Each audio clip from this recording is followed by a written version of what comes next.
Now, I am going to recap the Elite Eight and then go more in particular with the Final Four matches.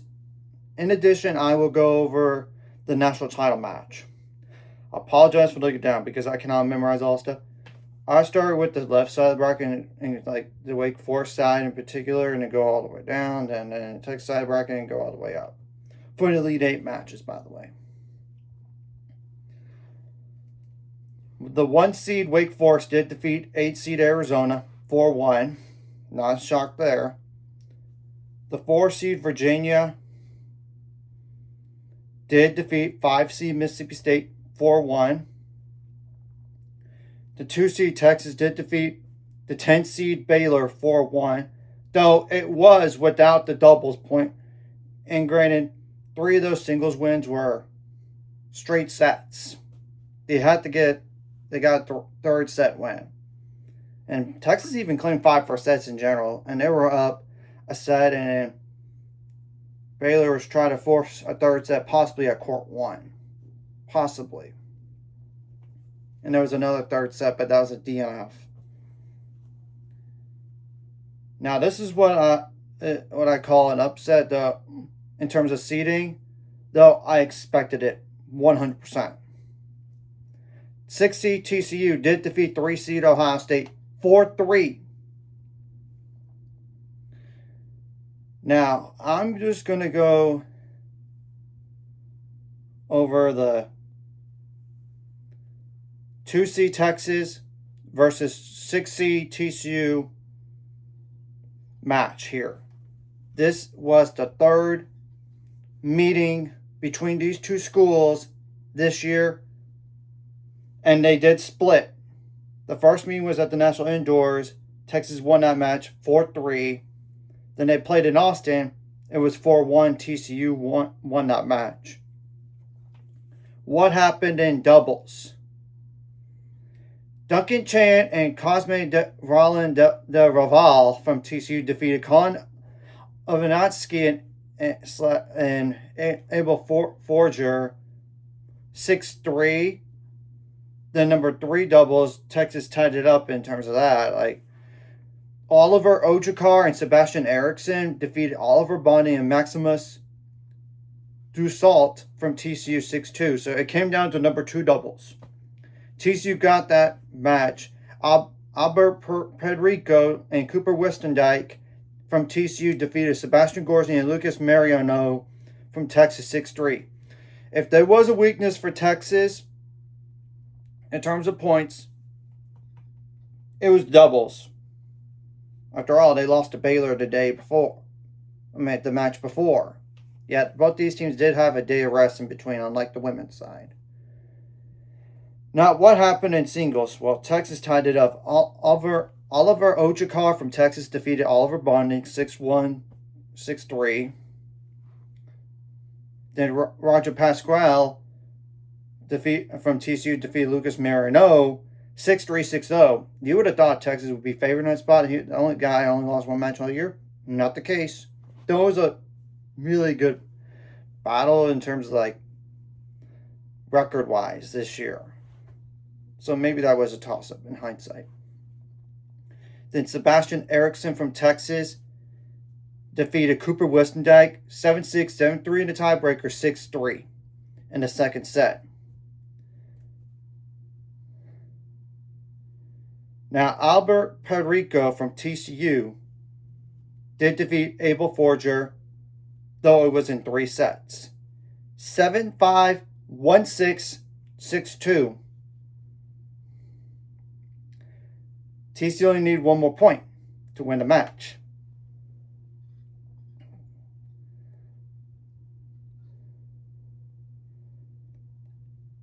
Okay, the next singles result was Colin Ivanovsky defeated Cosme de Raval 6-4, 1-6, 7-6, 7-5 in the tiebreaker. Now it came down to 1 singles at the very end of the day. And you know what's crazy is Sebastian Gorsny and Duncan Chan were teammates at TCU when they won that national championship a few years ago. Sebastian Gorsny had 5 match points against him in the second set.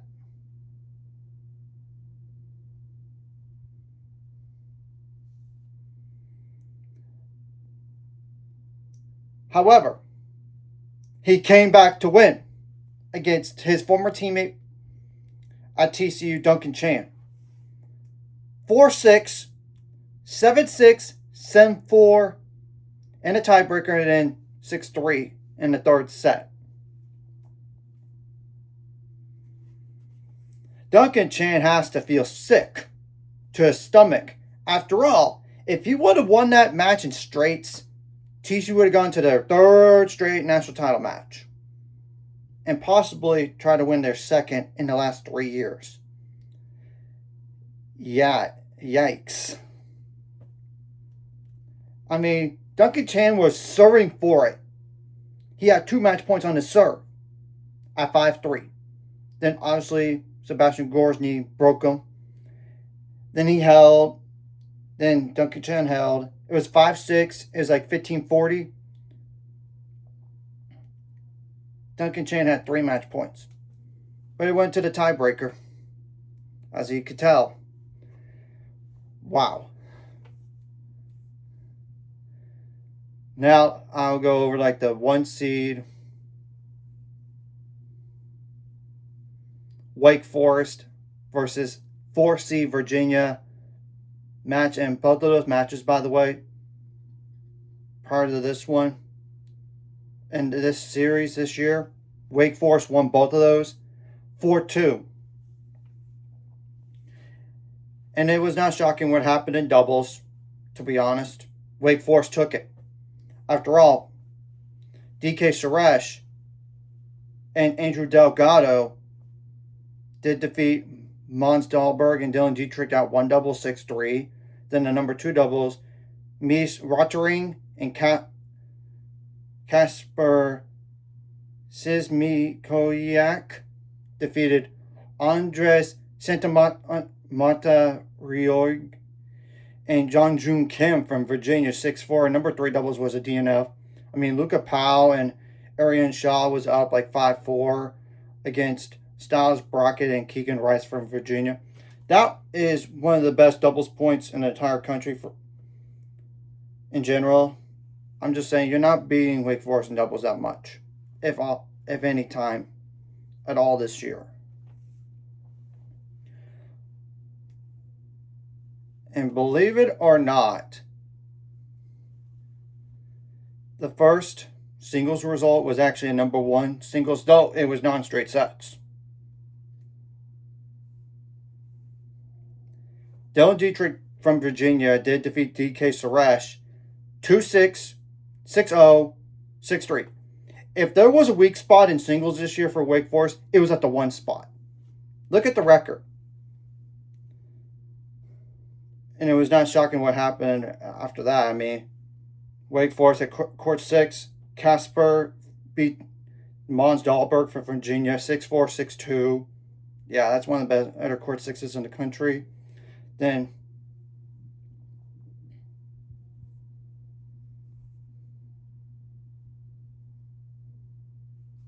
Keegan Rice did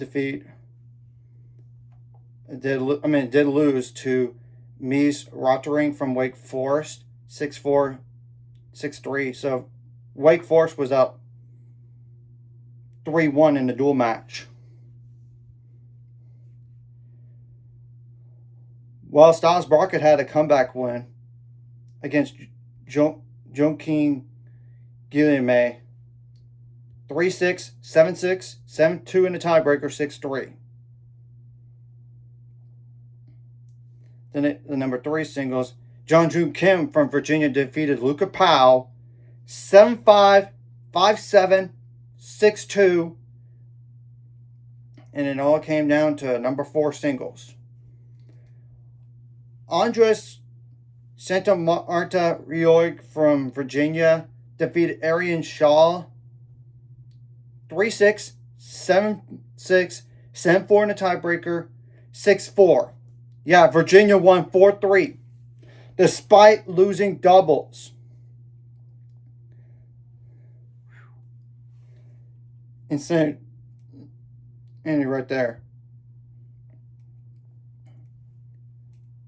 And now this set up the national title match between 2C Texas and 4C Virginia. It's really a toss-up in doubles. Neither are like strong as Wake Forest, to say the least, in doubles.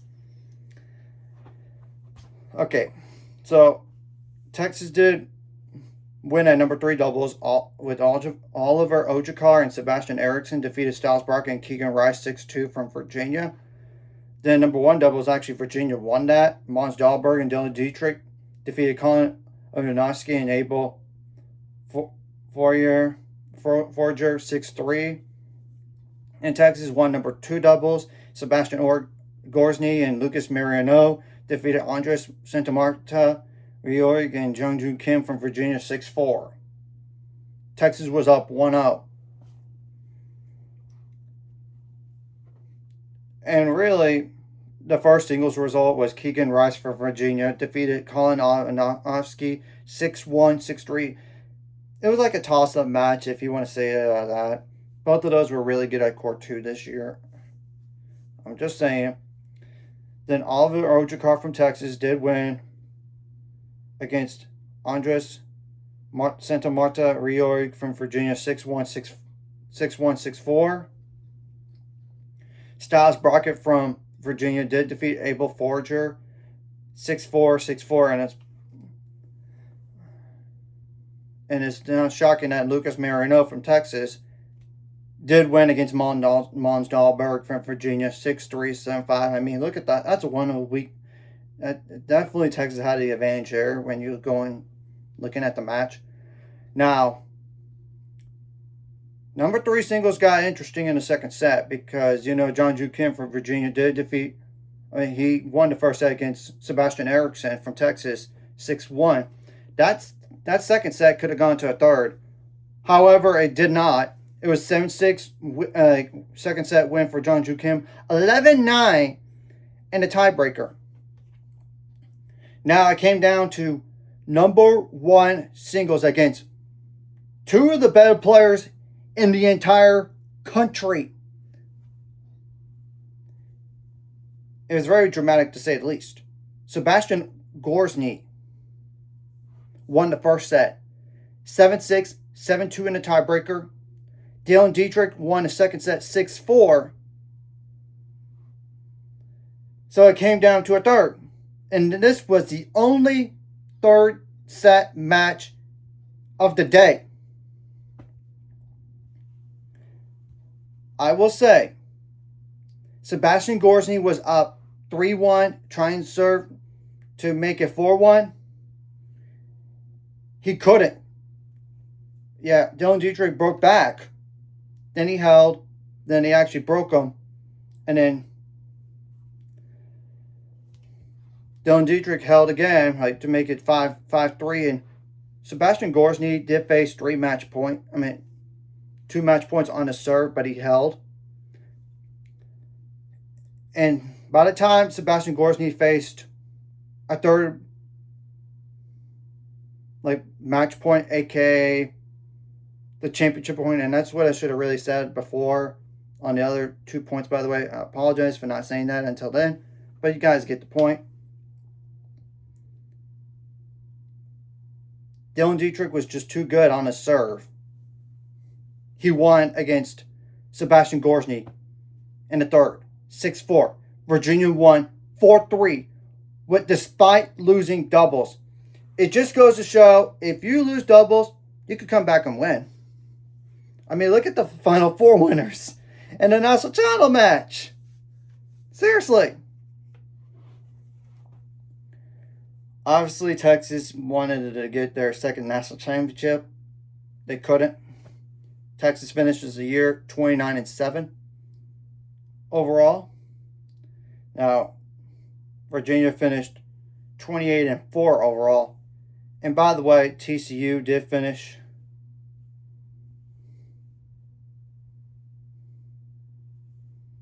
their season 25-6 overall, while Wake Forest finished.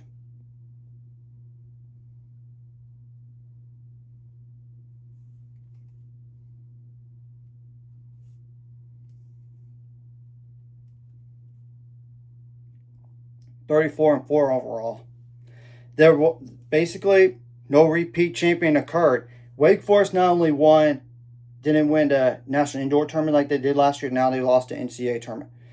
And it's so hard anyway to both win the National Indoor Tournament and the Outdoor Tournament. Texas won the Indoor Tournament. They couldn't do the Outdoor. And I'm now going to go over how many players are for sure gone in terms of seniors for all these Elite Eight teams here. Baylor does have 4 players gone out the door. Granted, one of them didn't consistently play. They do have 4 freshmen coming in, and they actually have a transfer already. And Eric Scheisel from Florida State.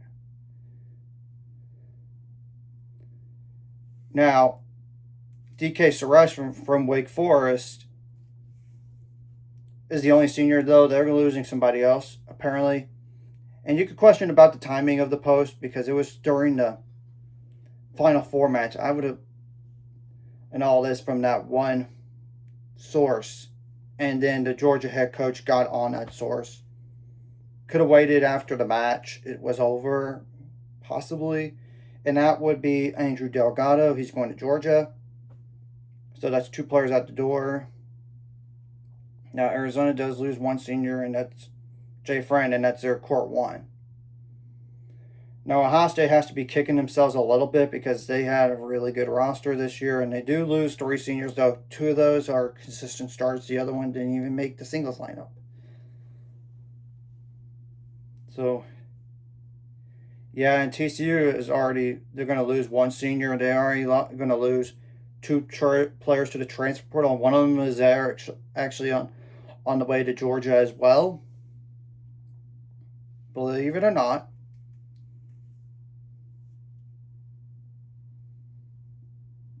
Now, Texas,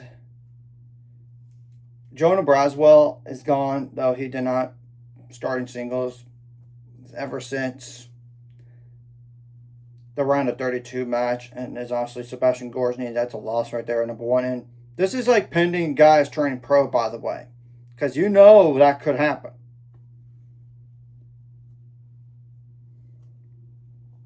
So, and the crazy thing about Virginia is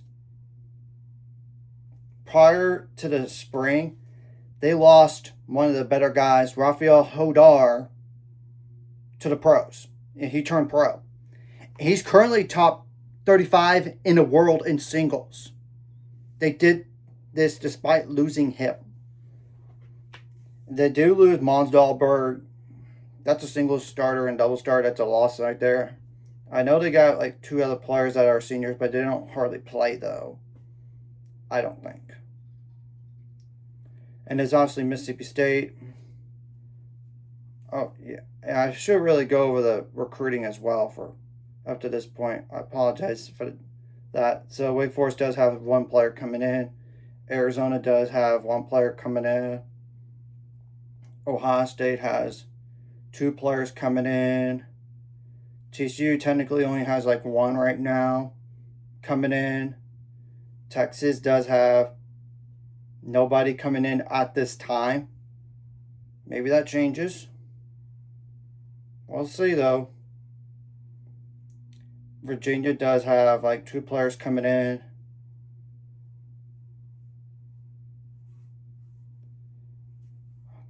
Now the last one is Mississippi State. I really need to go over in terms of that. Then they do have 1 player coming in. Now the transfer portal did obviously open up really early.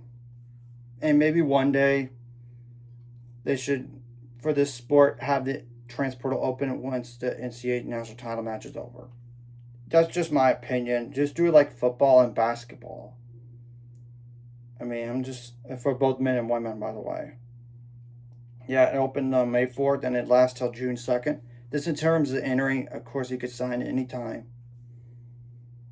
So, anyways, if you like this content, hit the like, subscribe, and see you guys later on the road to 800 subscribers. Ultimate goal is 1,000 more from a month. This course, like video, comment really helps YouTube background. Some more people see us, and the video does help as well. So more people could watch, and if you're watching, hit subscribe button, notification bell as well.